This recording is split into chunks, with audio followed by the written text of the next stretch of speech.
mission, au-delà de sa marque institutionnelle, est pour redynamiser une coopération dynamique au profit du système éducatif haïtien, pour inscrire l'exercice syndical dans le quotidien de chaque école,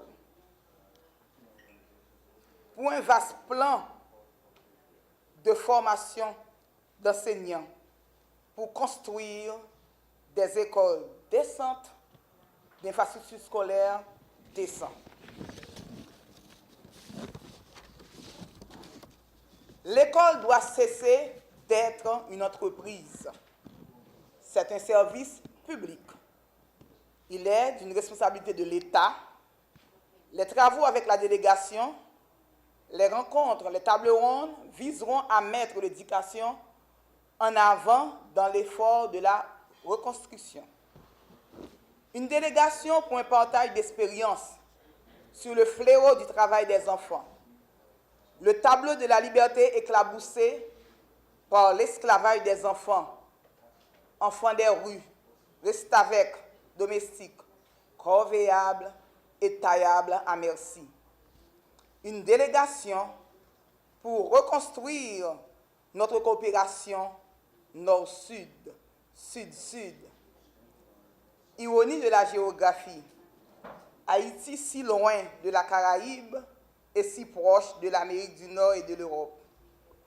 Une délégation pour interpeller nos gouvernements respectifs au regard de leur engagement respectif vis-à-vis de l'éducation pour tous.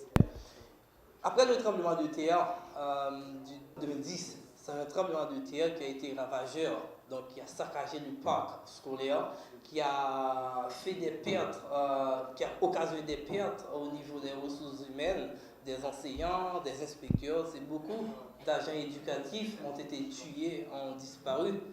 Le pays se trouvait dans une situation extrêmement difficile, extrêmement compliquée. Mais il y a eu une démonstration que les Haïtiens ont faite.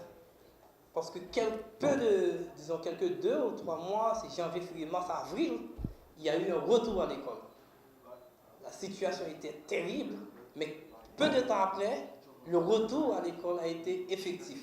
Et ça a pu se faire grâce à tous les partenaires du système éducatif, en particulier les enseignants, qui représentent pour le gouvernement et pour le système un des maillons les plus importants de la chaîne éducative. Et c'est pourquoi, dans le plan opérationnel dont Madame a fait mention, il y a tout un paquet qui est réservé aux enseignants. C'est faire en sorte que le métier en Haïti, le métier enseignant, la profession enseignante en Haïti soit attrayant et que tout le monde n'est pas habilité à être enseignant. Les enseignants doivent être certifiés. Il faut qu'il y ait un profil qui soit défini pour être enseignant. Parce que si, depuis l'année, on fait un virage vers la qualité, l'enseignant doit être de qualité. Parce que c'est le maillon le plus important pour nous. Et on y travaille. Dans le cadre des chantiers du gouvernement, on travaille sur une politique de la revalorisation de la fonction enseignante.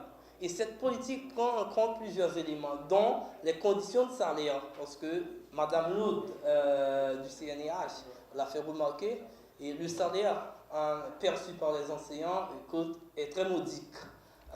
Donc là, il y a un travail sérieux à faire à ce niveau pour relever le niveau salarial.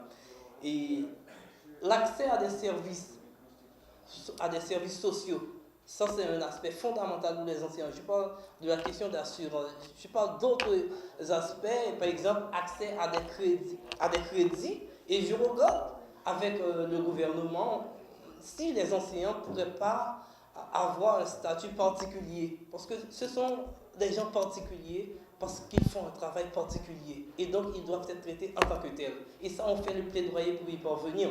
Et comme je viens de le dire, c'est un défi énorme, parce que le plan opérationnel, pour tous ceux-là qui l'ont maîtrisé, qui l'ont compris, dès qu'on prend le plan, de la première à la dernière page, ça dit qu'il y a un défi énorme à relever. Et ce défi, c'est pas l'affaire